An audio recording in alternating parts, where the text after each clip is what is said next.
Hello everyone, स्वागत है आपका होम साइंस वर्ल्ड में। आज की क्लास में हम देखने वाले हैं वस्त्र विज्ञान का ही आपका एक टॉपिक परंपरागत कढ़ाई यानी ट्रेडिशनल एम्ब्रॉयडरी के बारे में, जिसमें आज हम देखेंगे कसूती के बारे में जानेंगे। तो आइए देखते हैं। तो कसूती कहाँ की है आपकी? कसूती आपके कर्नाटक की है। ठीक है, तो ऐसा क्वेश्चन पूछ लिया जाता है तो आपको याद रखना है कसूती कहाँ की है, कर्नाटक की है। अब ये जो कसूती है इसका अर्थ क्या होता है? तो कै मीन्स हाथ होता है, सूती मीन्स सूती धागा, जो कि इसमें प्रयोग लाया जाता है। कसूती सूती धागे द्वारा हाथ से की जाती है। ठीक है, तो ये कसूती का अर्थ हमने देख लिया। कसूती जो है कहाँ की है? कर्नाटक की है। कर्नाटक यानी भारत। तो ऐसा नहीं है ये सिर्फ भारत में ही लोकप्रिय है, अन्य देशों में भी ये काफ़ी लोकप्रिय प्रचलन में है। ठीक है, आगे देख लेते हैं। कसूती जो है इसका प्रयोग जो था पुराने समय में जो महिलाएं थीं वो अपने पर्सनल यूज़ के लिए भी इसका इस्तेमाल करती थीं। साथ ही साथ पुराने समय में एक प्रथा थी कि दुल्हन के लिए जो ब्लैक सिल्क साड़ी दी जाती थी उस पर कसूती की जाती थी, जिसे क्या कहा जाता था? चंद्रकला साड़ी कहा जाता था। ठीक है, चंद्रकला साड़ी जिसे कहा जाता था। ये क्या थी? जो दुल्हन के लिए दी जाती थी ब्लैक सिल्क साड़ी जिस पर कसूती की जाती थी। आपसे पूछ सकता है चंद्रकला साड़ी का संबंध किससे है? ठीक है, तो आपको बताना है कसूती से। ठीक है, और ये किस पे की जाती थी? ब्लैक सिल्क पर ये की जाती थी। एक है इसमें इरकाल साड़ी।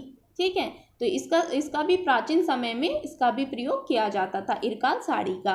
अब ये जो कसूती है इसमें जो रंगों का प्रयोग होता है, सामान्यतः इसमें जो रंग प्रयोग लिए जाते हैं, धागे का जो प्रयोग होता है वो ऑरेंज, ग्रीन, पर्पल और रेड, इनका प्रयोग इसमें किया जाता है। यदि बैकग्राउंड काले और गहरे रंग का है तो उसमें सफ़ेद रंग का प्रयोग किया जाता है। देखिए ये जो छोटे छोटे पॉइंट है ना, इनको भी आप ध्यान दिया करें, क्योंकि ऐसे क्वेश्चन भी पूछ लिए जाते हैं अक्सर।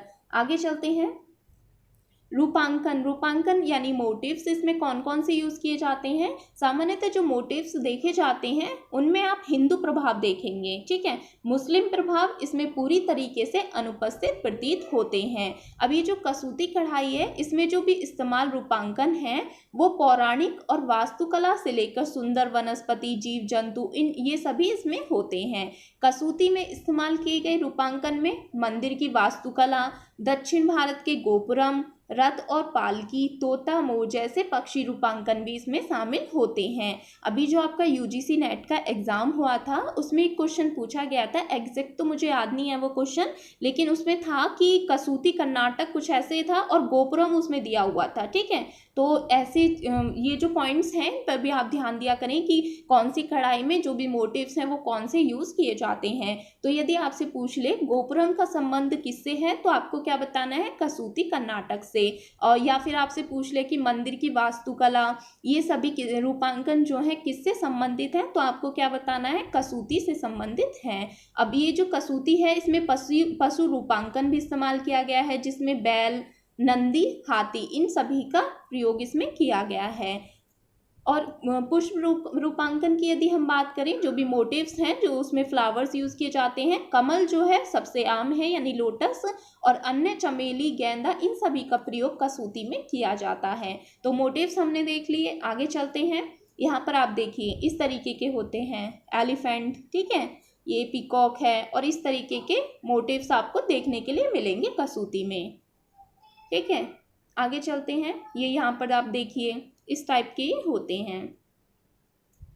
अब कसूती के टांकों के बारे में हम पढ़ लेते हैं। कसूती जो है मुख्यतः इसमें 4 टांके प्रयोग में लाए जाते हैं। कौन कौन से हैं? एक है गवंती, दूसरा है मुर्गी, तीसरा है नेगी, चौथा है मेथी। ठीक है, इन 4 टांकों के बारे में हम जानेंगे। तो पहला है गवंती। अब गवंती क्या है? तो गवंती जो है इसमें जो प्रयोग किया जाता है टांके में, डबल रनिंग स्टिच का इसमें प्रयोग किया जाता है। इतना आपको याद रखना है, गवंती में डबल रनिंग स्टिच का प्रयोग किया जाता है। कसूती कढ़ाई में इस्तेमाल होने वाला अन्य सभी टांकों में सबसे आम है ये। ठीक है, गवंती जो है जो भी कसूती कढ़ाई की जाती है अधिकतर उसमें आप देखेंगे गवंती का प्रयोग किया जाता है। यहाँ पर आप ये देखिए ये इस तरीके का होता है, डबल रनिंग स्टिच इस तरीके की आपकी होती है। तो ये गवंती आपने देख लिया, आगे चलते हैं। मुर्गी जो है इसमें क्या इसमें जो होता है जिगजैग प्रकृति इसकी होती है। ठीक है, कैसी होती है? जिगजैग, यहाँ पर आप देख रहे होंगे ये इस टाइप का। ठीक है, ये जिगजैग प्रकृति इसकी होती है। इसमें लंबवत, क्षैतिज, तिरछे रूप में इसे बनाया जा सकता है। सीढ़ी की तरह दिखने वाले विकर्ण पैटर्न का प्रयोग सबसे लोकप्रिय है। यहाँ पर आप देख रहे होंगे कि ये सीढ़ी की तरह प्रतीत हो रही है। ठीक है, जिगजैग या सीढ़ी की तरह दिखने वाले कौन से हैं? मुर्गी।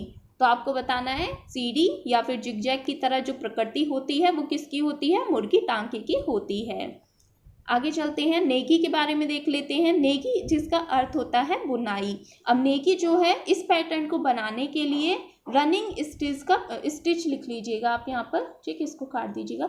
रनिंग स्टिच का इसमें प्रयोग करते हैं और एक बुना हुआ प्रभाव ये देता है। ठीक है, यहाँ पर आप देख रहे होंगे, यहाँ पर आप देखिए तो इस तरीके से ये रनिंग स्टिच का इसमें प्रयोग किया गया है। ये जो रनिंग स्टिच है ये इसमें बुना हुआ प्रभाव देती है, किसमें? नेकी में। ठीक है, तो यहाँ पर ये हमने देख लिया। आगे चलते हैं, मेथी। मेथी जो है तो ये जो होती है ये क्रॉस स्टिच होती है। ठीक है, क्रॉस स्टिच होती है। इसमें ताने और बाने के धागे की गिनती करके इसको किया जाता है। रूपांकन के पैटर्न को भरने के लिए विशेष रूप से क्रॉस सिलाई का प्रयोग किया जाता है। जो भी हमने रूपांकन तैयार किया है, जो भी मोटिव्स हैं हमारे, जैसे कि पिकॉक का हो गया, एलिफेंट का हो गया, तो उसे भरने के लिए हम क्रॉस सिलाई का प्रयोग करते हैं। ये इस टाइप से है ना, क्रॉस क्रॉस। तो ये आपकी क्या है? मेथी, यानी कि क्रॉस स्टिच इसमें होती है। तो ये सभी के बारे में हमने जान लिया। तो एक बार फिर से देख लेते हैं क्या क्या हमने इसमें देखा। तो देखिए, कसूती कहाँ की है? कर्नाटक की है, जिसका अर्थ होता है हाथ और सूती धागा, यानी कसूती सूती धागे द्वारा हाथ से की जाती है। फिर हमने देखा इसमें कौन कौन से रंगों का प्रयोग किया जाता है, और इसमें चंद्रकला साड़ी के बारे में देखा, जो कि ब्लैक सिल्क साड़ी पर की जाती है कसूती। इरकाल साड़ी जो कि कसूती की ही है, और रंगों का प्रयोग इसमें ऑरेंज, ग्रीन, पर्पल रंगों का इसमें प्रयोग होता है। रूपांकन इसमें आप ध्यान दीजिएगा कौन कौन से रूपांकन है। ठीक है, मंदिर की वास्तुकला, दक्षिण भारत के गोपुरम, रथ और पालकी, ये सभी इसमें बनाए जाते हैं। पुष्प रूपांकन में कमल, चमेली, गेंदा, इन सभी का प्रयोग किया जाता है। यहाँ पर आप देखिए, ये यहाँ पर आपको समझ आ रहा है कौन सा है ये? ठीक है, तो ये वाला जो है आपका रूपांकन, ये क्या कौन सा टाका है इसमें? तो इसमें जिगजैग, अभी हमने पढ़ा था ना जिगजैग वाला। ठीक है, तो ये आपका वो है। फिर कसूती में कौन कौन से टाके हमने देखे हैं? 4 प्रकार के टाके इसमें होते हैं, गवंती, मुर्गी, नेगी, मेथी। ये आप में मिलान करने के लिए आपसे पूछ लेगा, तो ये चारों आपको नाम भी याद रखेंगे तो भी आपका जो क्वेश्चन है वो हो जाएगा। ठीक है, अब यहाँ पर इनके आप ये भी देख लीजिएगा कौन सी स्टिच किस में प्रयोग की जाती है। गवंती में डबल रनिंग स्टिच का प्रयोग किया जाता है, मुर्गी में जो कि जिगजैग प्रवृत्ति की होती है। ठीक है, नेगी जिसमें रनिंग स्टिच का प्रयोग किया जाता है, मेथी जो कि क्रॉस स्टिच का प्रभाव देती है। तो ये चारों हमने देख लिए। अगर इस टॉपिक में किसी को भी कोई डाउट हो तो आप कमेंट सेक्शन में लिख दीजिएगा, और चैनल को भी प्लीज़ आप लोग सब्सक्राइब कर दिया करें और लाइक कर दिया करें। अगर अच्छा लगे तो शेयर भी कर दिया करें अपने फ्रेंड्स को। ठीक है, थैंक यू।